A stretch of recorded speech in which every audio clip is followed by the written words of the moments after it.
Udah ngeluh tapi mau diapakan lagi, mau tak mau. Sedikit jual sini aja, kan ada penampung. Pasar jualnya kan, kalau dikit di sini aja.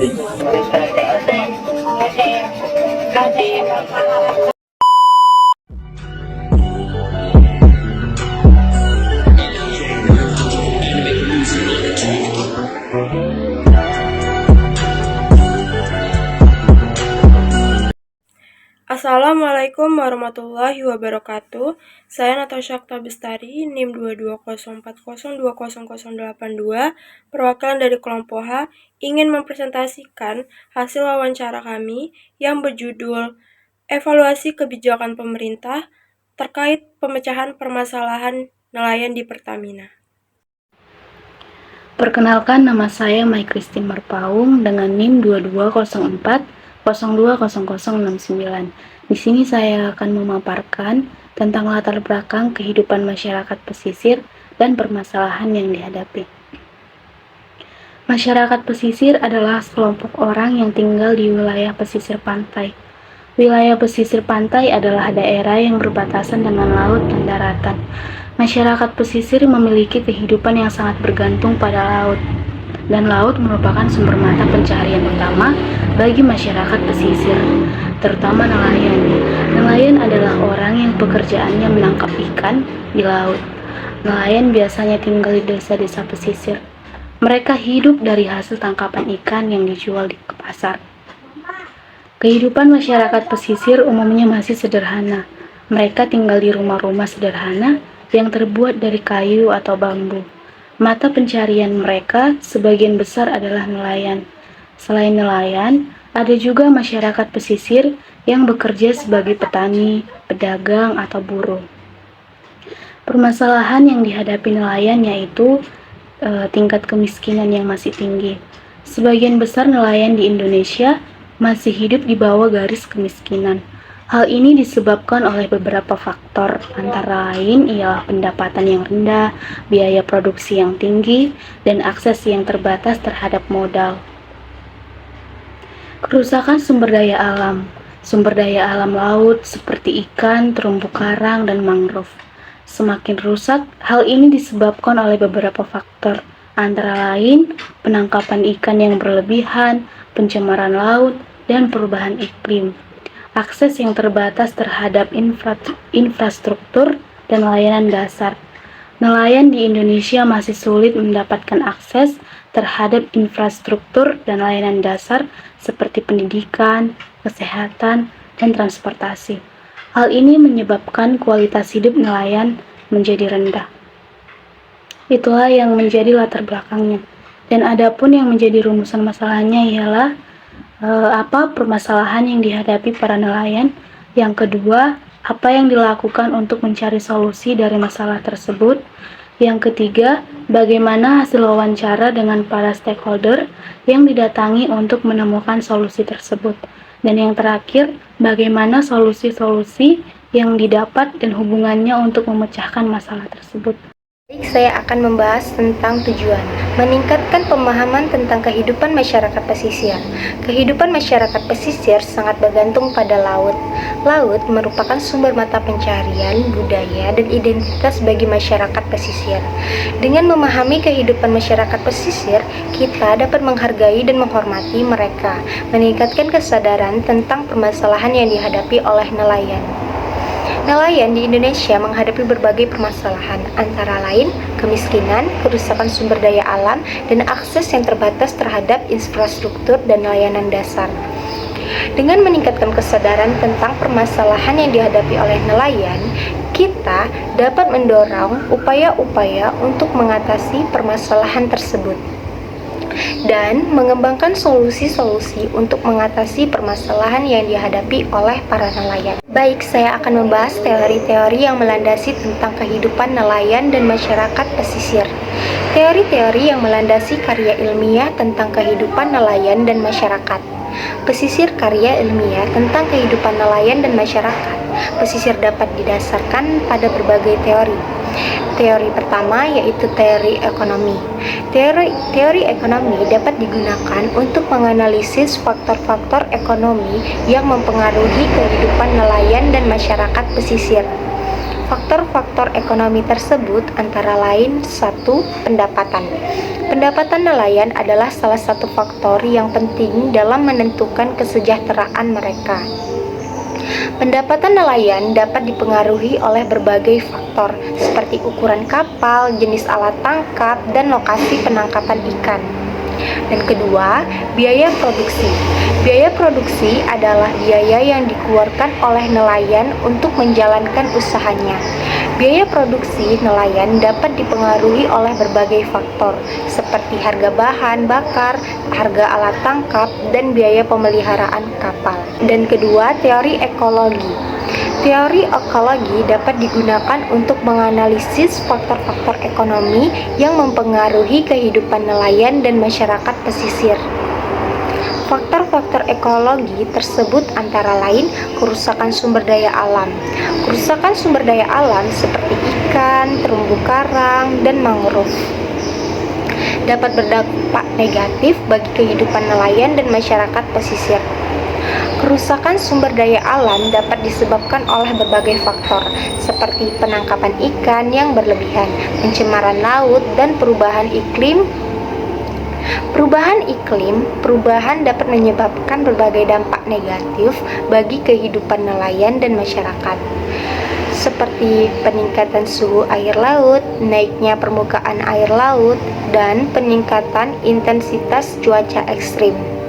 Dan ketiga, ada teori sosial. Teori sosial dapat digunakan untuk menganalisis faktor-faktor sosial yang mempengaruhi kehidupan nelayan dan masyarakat pesisir. Faktor tersebut antara lain kemiskinan. Kemiskinan merupakan salah satu masalah sosial yang paling serius di kalangan nelayan. Kemiskinan nelayan dapat disebabkan oleh berbagai faktor, seperti pendapatan yang rendah, biaya produksi yang tinggi, dan akses yang terbatas terhadap modal. Dan kedua, pendidikan. Pendidikan merupakan faktor penting yang mempengaruhi kesejahteraan nelayan dan masyarakat pesisir. Pendidikan yang tinggi dapat membantu nelayan untuk meningkatkan keterampilan dan pengetahuan mereka, sehingga dapat membantu para nelayan. Yang ketiga, kesehatan. Kesehatan merupakan faktor penting yang mempengaruhi kesejahteraan nelayan dan masyarakat pesisir. Kesehatan yang baik dapat membantu nelayan untuk bekerja lebih produktif dan mengurangi resiko kecelakaan. Jadi, ada beberapa permasalahan yang dihadapi oleh para nelayan, yaitu ada dua. Yang pertama, permasalahan modal, dan yang kedua, permasalahan sosial. Jadi, mari kita bahas yang pertama, yaitu permasalahan modal. Para nelayan sangatlah minim di bagian modal awal yang harus dikeluarkan oleh para nelayan. Dan apalagi BBM sekarang ini tuh tinggi, pasti akan menjadi kesulitan bagi nelayan itu sendiri. Dengan para nelayan melaut 4 kali dalam seminggu, itu akan memakan banyak minyak pada kapal dan belum tentu mereka mendapat hasil tangkapan yang banyak di hari itu juga. Dan terkadang mereka juga mendapatkan hasil tangkapan yang sedikit, dan belum tentu juga hasil dari mereka menangkap ikan tersebut bisa membeli minyak untuk kapal. Jadi, permasalahan modal ini sangat berpengaruh bagi para nelayan.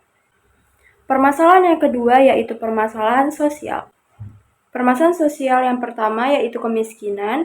Rata-rata pendapatan nelayan di Indonesia ini masih di bawah garis kemiskinan. Yang kedua, keterbelakangan sosial budaya.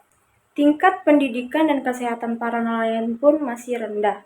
Dan yang ketiga, kurang terpenuhinya hak-hak para nelayan. Masih banyak nelayan yang belum terpenuhi hak-hak mereka seperti hak sumber daya alam, hak atas perlindungan, dan juga hak atas jaminan sosial. Lalu, apa sih yang harus dilakukan untuk mencari solusi dari permasalahan tersebut? Yang pertama, pemerintah perlu meningkatkan pengelolaan sumber daya kelautan. Hal ini dapat dilakukan dengan menerapkan kebijakan penangkapan ikan yang bertanggung jawab, melindungi lingkungan laut, dan mitigasi perubahan iklim. Yang kedua, pemerintah perlu memberikan akses permodalan yang mudah dan murah kepada nelayan. Hal ini dapat dilakukan dengan memberikan subsidi. pinjaman lunak, dan bantuan lainnya. Yang ketiga, pemerintah perlu meningkatkan sumber daya manusia nelayan. Hal ini dapat dilakukan melalui program pendidikan dan pelatihan, serta pendampingan teknis. Dan yang keempat, masyarakat perlu aktif dalam mendukung pemberdayaan nelayan. Hal ini dapat dilakukan dengan membeli produk hasil tangkapan nelayan, serta berpartisipasi dalam kegiatan-kegiatan pemberdayaan nelayan. Dengan adanya upaya-upaya tersebut, diharapkan kehidupan para nelayan itu menjadi baik dan sejahtera. Di bab 3 pembahasan ini ada 3 titik. Titik 3 dengan judulnya hasil wawancara dengan para stakeholder yang didatangi untuk menemukan solusi tersebut. Beberapa minggu yang lalu, kami melakukan wawancara kepada beberapa nelayan. Mereka mengalami kendala dalam menangkap ikan dan belayar. Nah, berikut pertanyaan-pertanyaan yang kami ajukan kepada para nelayan. Yang pertama itu ada, apakah pernah mendapatkan isu mengenai BBM, bantuan alat tangkap untuk nelayan? Situ jawabannya adalah pernah. Dan untuk pertanyaan kedua, apakah terdapat program subsidi atau bantuan khusus untuk pemenuhan kebutuhan BBM bagi nelayan? Jawaban dari nelayan ada. Pemerintah menyediakan BBM bersubsidi untuk nelayan atau kapal perikan dan yang memiliki kapal dengan ukuran sampai dengan 30 GT. Pertanyaan yang ketiga itu bagaimana proses atau mekanisme pemberian subsidi ini dari awal hingga sampai ke penerima subsidi. Dan jawabannya itu cara mendapatkan BBM bersubsidi adalah dengan melengkapi dokumen-dokumen kapal serta mengajukan permohonan untuk mendapatkan surat rekomendasi BBM bersubsidi kepada DKP provinsi dan atau kabupaten kota. Pemenuhan kuota BBM bersubsidi ini diusulkan setiap tahun oleh DKP provinsi kepada BPH Migas melalui Bapak Gubernur sesuai dengan besaran kebutuhan yang sudah didata oleh kabupaten kota masing-masing. Pertanyaan yang keempat, bagaimana instansi terkait berkomunikasi dengan nelayan untuk memenuhi kebutuhan mereka terkait BBM? Jawabannya itu ada dengan sosialisasi dan mengadakan pertemuan dengan nelayan serta aliansi nelayan. Untuk pertanyaan yang kelima, apakah ada langkah-langkah preventif untuk mengatasi potensi krisis pasokan BBM bagi nelayan? Dan jawaban itu adalah hal ini ranahnya BPH Migas untuk menentukan kuota minyak bagi nelayan. Kami hanya bertugas merekomendasi kebutuhan BBM nelayan. Itu jawaban dari para nelayan. Untuk pertanyaan yang keenam, ada program yang telah dilakukan pemerintah untuk meningkatkan akses nelayan terhadap nelayan yang mengalami kekurangan alat tangkap. Para nelayan menjawabnya dengan pemerintah setiap tahunnya mempunyai program dan kegiatan yakni pemberian bantuan alat tangkap terhadap nelayan. Namun pemberian bantuan tersebut tidaklah merata di setiap kabupaten atau kota mengingat anggaran APBD yang terbatas. Adil itu belum tentu harus sama rata. Untuk pertanyaan yang ketujuh, apakah langkah-langkah yang diambil pemerintah untuk mengatasi bahwa nelayan mendapatkan harga yang adil untuk hasil tangkapan mereka? Dan jawaban para nelayan itu pemerintah belum dapat memastikan harga yang adil untuk nelayan karena hasil tangkapan nelayan belum terdata dengan pasti disebabkan belum adanya tempat pelelangan ikan yang mana semua hasil tangkapan bisa terdata dan di sana nelayan akan mendapatkan harga yang adil terhadap hasil tangkapan mereka. Untuk pertanyaan yang ke-8, itu apa strategi pemerintah dalam mengelola sumber daya laut secara berkelanjutan untuk memastikan keberlanjutan mata pencarian nelayan di masa depan? Nah, itu jawaban para nelayan itu adalah strategi pemerintah untuk menjaga sumber daya laut, yaitu dengan mengelola sumber daya laut secara bijaksana agar tidak habis dan rusak, menjaga agar stok ikan tetap lestari dan dapat dimanfaatkan secara berkelanjutan. Kebijakan ini antara lain mengatur jumlah ikan yang boleh ditangkap, ukuran ikan yang boleh ditangkap, dan alat tangkap yang boleh digunakan. Oke, sekarang lanjut ke 3.4, yaitu jelaskan tentang solusi-solusi yang didapat dan hubungannya untuk memecahkan permasalahan yang dihadapi oleh nelayan. Nah, dari hasil permasalahan BBM, beberapa solusi untuk mengatasi permasalahan BBM, bahan bakar minyak yang dihadapi oleh nelayan ini melibatkan penerapan teknologi yang lebih efisien, seperti mesin kapal yang hemat bahan bakar atau konversi ke energi terbarukan. Selain itu, pengelola rute perjalanan dan penjadwalan operasi kapal dapat membantu mengoptimalkan penggunaan BBM. Program pelatih juga sering direkomendasi untuk meningkatkan pemahaman nelayan terkait praktik-praktik yang dapat mengurangi konsumsi BBM dan dampak lingkungannya. Hubungan antara solusi-solusi ini adalah bahwa mereka secara kolektif bertujuan untuk mengurangi ketergantungan nelayan pada BBM, mengoptimalkan penggunaannya, dan meminimalkan dampak lingkungan. Integrasi solusi-solusi tersebut dapat menciptakan sistem yang lebih berkelanjutan untuk industri perikanan.